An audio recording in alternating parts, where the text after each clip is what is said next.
Bine ați venit, dragilor din Zodia Berbec, oriunde v-ați afla în această lume. Suntem din nou împreună la o nouă lectură pentru prima lună de toamnă, luna lui septembrie. Așa că, dragilor, toți cei care aveți nu doar soarele, ci și luna, Venus sau poate ascendentul în Zodia Berbec, această lectură este de asemenea și pentru voi. Desigur, înainte de a începe lectura, vreau să le mulțumesc din suflet tuturor celor care sunteți aici, care mă susțineți prin intermediul like-urilor, comentariilor frumoase, gesturilor de apreciere și, desigur, fiecărui gând bun, de fapt, care vine din partea voastră. Așa că mii și mii de mulțumiri tuturor. De asemenea, pentru cei care sunteți pentru prima dată aici pe canal, vă urez bun venit, iar dacă la finalul acestei lecturi simțiți că ați rezonat sau pur și simplu v-a plăcut, nu uitați să vă și abonați. Este gratuit și în felul acesta nu veți pierde niciuna dintre lecturile mele. Așadar, suntem la începutul toamnei, prima lună de toamnă, septembrie. Înainte de a începe, așa cum mulți dintre voi v-ați obișnuit, spunem așa, câteva cuvinte din punct de vedere astrologic pentru această lună. Septembrie, dragilor, vine după o perioadă în care multe lucruri s-au schimbat. Unele poate fără să fim pregătiți pentru ele, dar dacă iulie, august ne-au pus în fața unor situații pe care nu le-am putut controla foarte bine, septembrie vine cu o energie un pic mai așezată, să spunem așa. Nu înseamnă că totul se liniștește dintr-o dată, ci mai degrabă că vom începe să ne găsim locul într-o realitate care s-a schimbat deja. Avem nevoie de mai mult echilibru, de mai multă claritate, mai ales în relațiile noastre, și eu aș spune că finalul acestei luni aduce curajul de a decide ce facem mai departe pentru noi. Nu mai suntem în aceeași agitație ca înainte, dar asta nici nu înseamnă că totul se va așeza așa fără zgomot. Avem o quadratură a lui Venus cu Pluton de pe 15 septembrie, care poate să mai scormonească așa un pic lucrurile, să aducă mici tensiuni, reacții mai puternice sau situații pe care cu toții până la urmă poate am fi preferat să le lăsăm acolo unde erau. Dar nu se poate. Așa că este adevărat, poate că septembrie nu vine să ne promită marea cu sarea sau că nu se va mai întâmpla nimic neașteptat, dar vine cu șansa de a ne așeza puțin după toate schimbările ultimilor luni și de a găsi o direcție într-o realitate care deja s-a modificat, iar energiile încep să fie un pic mai gestionabile, chiar dacă nu neapărat complet liniștite. Tot din punct de vedere astrologic, pentru voi, strict pentru voi, dragilor din Berbec, septembrie începe cu un accent pe muncă, pe organizare, pe viața voastră și responsabilitățile voastre de zi cu zi.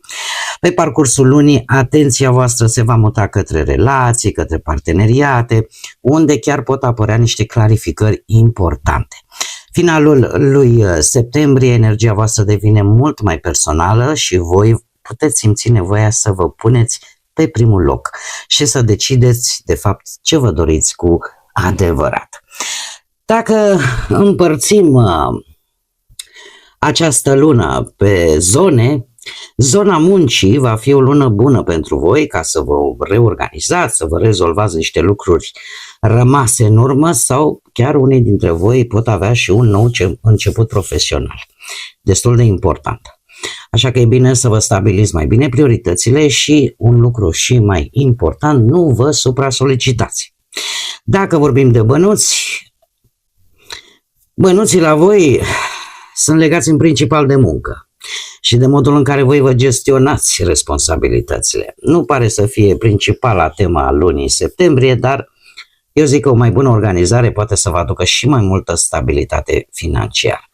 Dacă vorbim pentru cei care sunt într-o relație, pentru voi relațiile devin importante în a doua parte a lunii, unde chiar pot exista discuții, clarificări, dar și posibile unele tensiuni, mai ales dacă au fost lucruri care nu s-au spus sau probleme care cumva s-au evitat. Așa că voi va trebui să găsiți un echilibru între ceea ce vreți voi și ceea ce își dorește partenerul, partenera voastră.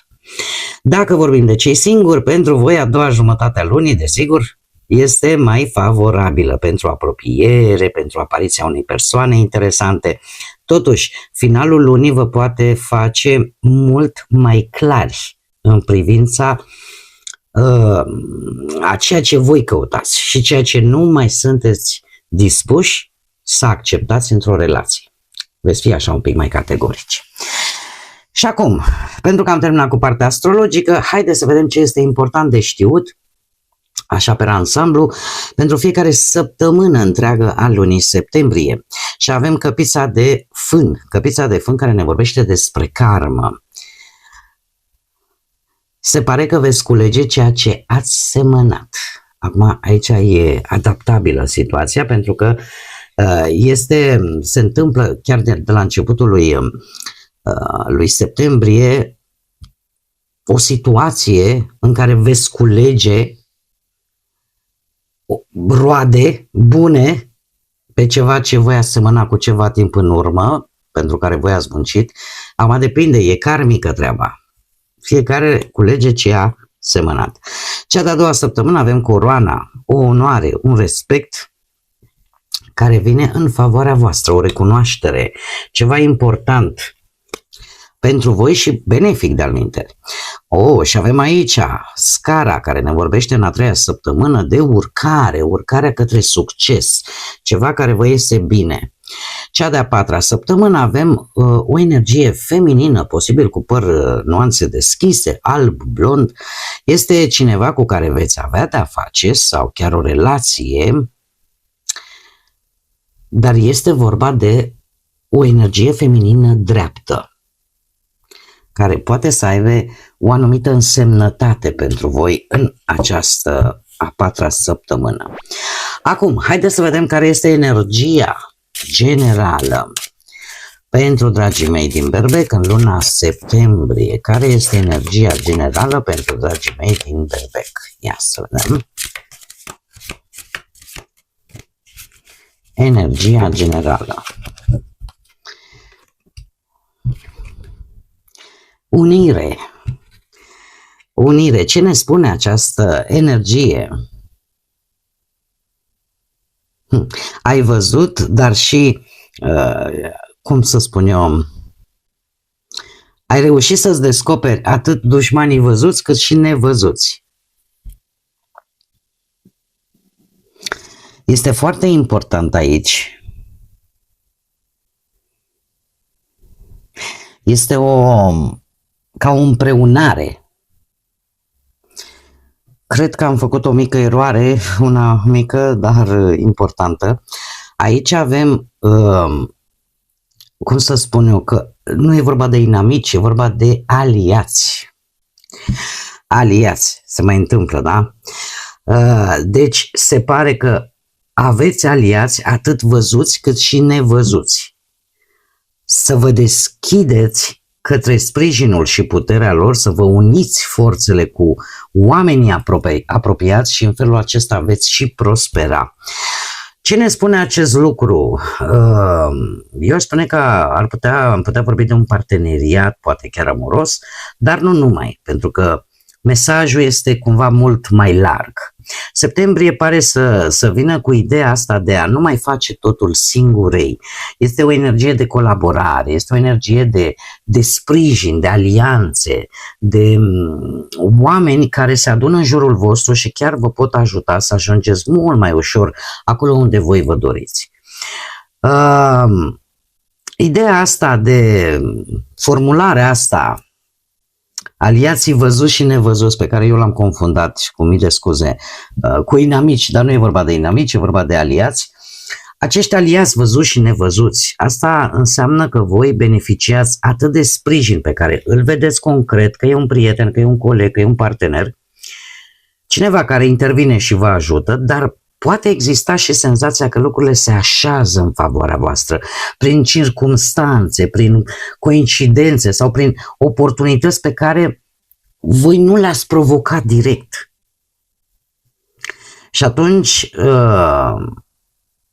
ideea asta de a uni forțele cu oamenii potriviți și, desigur, alături și de circumstanțele potrivite, asta vă poate ajuta foarte mult în această lună. Vă poate ajuta să creșteți. Așa că voi, oricum, ca și caracteristică a berbecului, berbecul este un semn care în mod natural are tendința de a porni înainte, de a face lucrurile prin forță proprie.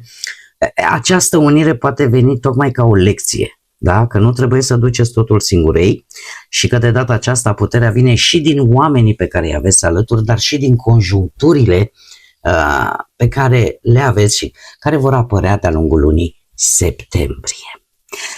Haideți să vedem acum ce ne spune și tarotul. Ce vine pentru dragii mei din berbec în luna septembrie, atât pe plan profesional, financiar sau sentimental. Să vedem.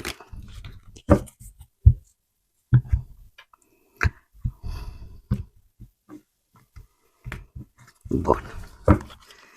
Și avem pe plan profesional. Avem un as de bâte. Aici mi pare foarte bine punctat partea posibil un nou început profesional. Dar nu numai. Haideți să o luăm așa. Avem o regină, un as de bâte, o regină de cupe, zodii de apă, rac, pești sau scorpion și soarele, zodia leu. Ceva care vă iese fix ca la carte, ca să spunem așa. Cine spune acest as de bâte? Că voi începeți ori un proiect nou, ori o idee foarte bună nouă, de asemenea, ori primiți o ofertă de job, ori începeți o activitate care să vă placă, aveți energie, aveți motivație să faceți ceva nou sau să faceți primul pas spre un anumit obiectiv profesional. Această regină de cupe, cum am mai spus, ne poate vorbi de faptul că veți lucra foarte bine cu oamenii. În general puteți primi chiar sprijinul unei persoane sau mediul în care voi veți lucra va fi unul destul de armonios, sau poate cei care aveți ascendent pe zodii de apă, rac, pești sau scorpion. Aș spune că vă folosiți această empatie pentru a reuși să rezolvați atunci când apar situații dificile sau să înțelegeți oamenii și cred eu că cel mai important veți ști să vă adaptați foarte bine la tot ce vine nou pe plan profesional, dar nu oricum, folosindu-vă oarecum de această empatie și un lucru și mai important, nu vă veți pierde sensibilitatea voastră de oameni. În adevăratul sens al cuvântului, soarele, în acest context, ne vorbește de o veste bună, de faptul că veți fi apreciați pentru munca pe care o prestați, de faptul că veți avea opțiuni, chiar puteți să primiți un rezultat important pe care voi l-ați așteptat de ceva vreme vis-a-vis de un proiect sau pur și simplu veți găsi un job unde voi vă veți simți mult mai bine. Chiar putem vorbi și de o promovare care poate veni cu sprijinul, cum am mai spus, acestei energii. Așa că nu este rău deloc. O să vedem oricum și la lecturile noastre săptămânale. Asta este așa un preambul general. Acum, pe partea bănuților, avem un 7 de monede, avem de asemenea un paș de cupe. Se pare că partea asta de mijloc este ocupată de cupe, de emoții. Încă o dată se repetă zodiile de apă, rac, pești, scorpion și aici avem chiar un as de cupe, o înțelegere, o negociere foarte bună în urma unei oferte. Ce avem noi aici, așa mai pe... intrăm un pic în profunzime. Avem un 7 de monede. Un 7 de monede care Cumva ne vorbește de economii, ceva în care voi ați investit. E o șansă tare bună în luna lui septembrie ca aceste economii să înceapă să crească. Ori că așteptați voi un câștig pe termen lung, ori că verificați situația financiară și vă faceți un plan. Cert este că există răbdare, încă așteptați ca un rezultat să înceapă cel puțin să se vadă.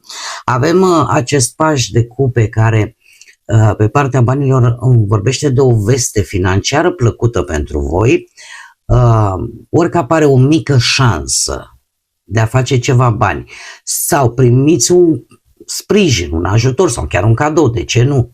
Sau pur și simplu veți putea câștiga niște bani dintr-o activitate creativă. Sau, dacă nu, per general așa, începeți să priviți banii într-un mod un pic mai relaxat. Lucru care aduce acest as de cupe. Să știți că e o lună în care chiar veți primi vești îmbucurătoare din punctul ăsta de vedere al finanțelor. De ce? Pentru că și asul de cupe ne vorbește despre o veste financiară care să vă bucure. Așa că apare o șansă care îți aduce nu doar satisfacție, dar puteți începe o activitate din care chiar să puteți câștiga bănuți făcând exact ceea ce vouă vă place. Sau, la fel, ne vorbește ca și pajul de cupe, ne vorbește de posibilitatea unui sprijin, al unui cadou posibil bănesc sau e ceva, banii vin dintr-o activitate care va aduce nu doar bani, dar va aduce și plăcere. Așa că, cumva, în ceea ce voi ați investit cu ceva timp în urmă, încet, încet, de-a lungul lui septembrie începe să-și facă simțită și rezultatele, da? Încep să apară.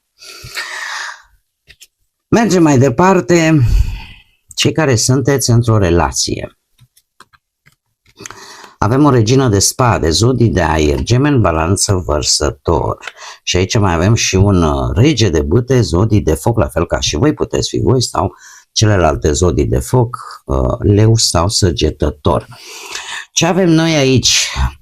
Pe partea relației avem o regină de spade.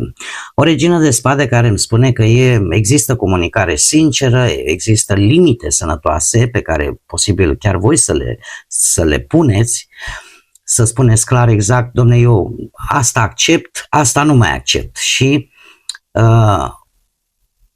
să discutați poate în sânul cuplului vostru la un mod cât mai realist, fără să vă mințiți. Alții pot lua o decizie importantă pe baza unui adevăr. În general, sunt anumite lucruri, mai ales cei care aveți lună, Venus sau chiar ascendentul în zodii de aer, Gemeni, Balanță sau Vărsător. Există, cum să spun eu, anumite lucruri care poate nu v-au plăcut și care au avut loc în relația voastră, care v-a făcut să fiți un pic mai distanți, să fiți un pic sau percepuți un pic mai reci. Poate voi, poate perechea voastră. Se pare că lucrurile astea se vor discuta.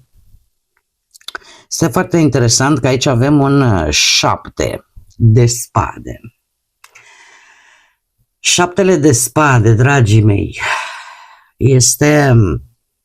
cred că unul dintre voi preferă să evite anumite certuri, să păstreze anumite lucruri pentru sine până când găsește momentul potrivit, în așa fel încât această comunicare, deci e o dorință a cuiva, că sunteți voi, că este partenerul vostru, partenerii voștri, care își doresc o discuție sinceră. De ce? Pentru că sunt anumite lucruri pe care voi nu prea le mai acceptați. Sau partenerul nu le mai acceptă și atunci se va încerca de-a lungul acestei luni, septembrie, să se găsească soluția diplomatică, să spunem așa, pentru a nu isca tot felul de certuri, tot felul de tensiuni, până când se găsește momentul la potrivit, da? Sau până când găsiți voi o soluție fără să vă răniți. Da? Pe de altă parte, într-adevăr, există și riscul ca unul dintre voi să se retragă temporar pentru a se proteja, adică să devină, cum am mai spus, un pic mai distant. Totuși, avem un rege de bâte. Și acest rege de bâte îmi spune că voi sunteți foarte hotărâți, foarte protectori și vă asumați relația. Știți exact ce vreți din relația voastră, susțineți, încurajați, poate vă încurajați partenerul, faceți planuri, luați inițiativă pentru viitor, dar această problemă în care unul dintre voi ține ceva în interior și așteaptă momentul potrivit să o pună pe masă discutată, eu zic că este cel mai important lucru. Pentru că, din câte văd eu aici, nu există energia aia, dom'le, hai să ne apucăm să ne luăm de păr. Nu. Hai să o facem. Într-adevăr, sunt lucruri care mă deranjează, dar totuși parcă nu vreau nici să mă cert, nici să iasă cu scandal, să o discutăm cât mai clar, cât mai omenește posibil. Lucru care eu zic că se va și întâmpla pe parcursul acestei luni. Cei singurei, la voi, dragii mei, avem un cavaler de bâte, un cavaler de bâte și împărăteasa Zodia Taur și un 2 de cupe. Oh, ce interesant aici! Dragilor, la voi e posibil cu acest cavaler de cupe, mă, dar ce ai de face așa? Are o problemă, piramida mea de sare. Ne face discotecă aici. Cavalerul de bâte vă poate reprezenta foarte bine pe voi. Eu aș spune că încă de la începutul lunii e posibil să existe, să fie avut de-a face cu o persoană care, în principal, să fi gândit, domne, e temporară. Vine, pleacă, cum vine, așa și pleacă. Să știți că nu se va întâmpla așa. De ce? Pentru că avem împărăteasa. Împărăteasa, Zodia Taur, poate să aibă legătură cu Zodia Taur sau cu celelalte zodii de foc, la fel ca și voi, Berbec, Leu sau Săgetător. Ce îmi spune mie aici împărăteasa? Împărăteasa îmi spune că, în primul rând, că voi deveniți mult mai atrăgători, mult mai siguri pe voi și veți atrage atenția acestei persoane. Da? E o șansă tare bună ca o relație să crească frumos în timp. Depinde de voi acum dacă vă deschideți către iubire, dacă vă deschideți către apropiere, pentru că chiar îmi poate indica o persoană destul de caldă, destul de afectuoasă, destul de stabilă, ceea ce voi ați crezut că e poate ceva pasager în viața voastră, s-ar putea să nu. Cavalerul de bâte, de asemenea, ne vorbește și de o persoană, așa cum v-am mai spus, care apare foarte repede. Persoană nouă, cineva care e atât de curajos în care face primul pas fără să ezite. Există o atracție între voi foarte puternică, foarte imediată, foarte intensă, dar, cum am mai spus, la fel de intens și poate dispărea. Asta depinde de voi. Cum o veți trata? Mie îmi spune totuși că cărțile îmi vorbesc de faptul că există un 2 de cupe aici, frumos, în care vor fi niște sentimente reciproce. Și această atracție, să știți că e împărtășită. Și din partea voastră și din partea celuilalt. Așa că chiar sunt șanse ca voi să începeți o relație, cineva să facă un pas și să primească răspunsul dorit. Așa că, da. Zic că nu este rău deloc. Hai să vedem și mesajul din grădina secretă pentru dragii mei din Berbec. Schimbare.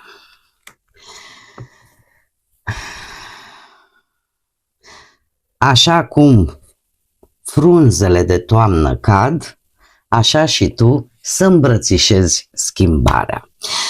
Dragilor, e vorba de un mesaj foarte concret în care vi se spune că Așa cum anotimpurile se schimbă, așa cum anumite lucruri și-au făcut rostul și menirea pe lumea aceasta, probabil că și în septembrie, așa cum am mai spus, e acolo o quadratură chiar în mijlocul lunii, pe 15 septembrie, în care lucrurile trebuie lăsate să se finalizeze pentru că și-au făcut menirea, și-au făcut rostul.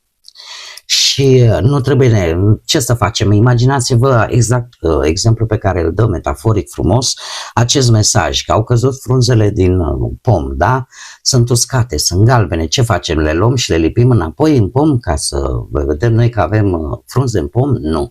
Trebuie să lăsăm ciclul natural să se desfășoare, să avem răbdare, ca un alt ciclu nou să intre în funcțiune, da? Așa e și cu viața. În momentul în care anumite lucruri nu mai ai ce să le faci și indiferent cât de mult putem să lipim aceste frunze înapoi în copac, ele niciodată nu or să mai fie verzi, ele niciodată nu or să mai îți dea acea senzație de natural, da? Va fi ceva fake. Și atunci cel mai bine e să îmbrățișăm aceste schimbări care vin în viața noastră și să ne dăm seama că un lucru s-a terminat pentru că s-a terminat, până aici a fost, să ne pregătim pentru altceva nou. Bun, dragii mei, cam aceasta a fost lectura generală pentru luna septembrie. Eu vă mulțumesc tare mult că ați fost alături de mine, iar până data viitoare, când ne vom reîntâlni la o nouă lectură, la lecturile noastre săptămânale, așa cum v-am obișnuit, nu uitați, suflete frumoase, să gândiți înalt, să zburați înalt și, desigur, lăsați ca pacea, credința, lumina și iubirea să vă însoțească la fiecare pas. Un septembrie de poveste.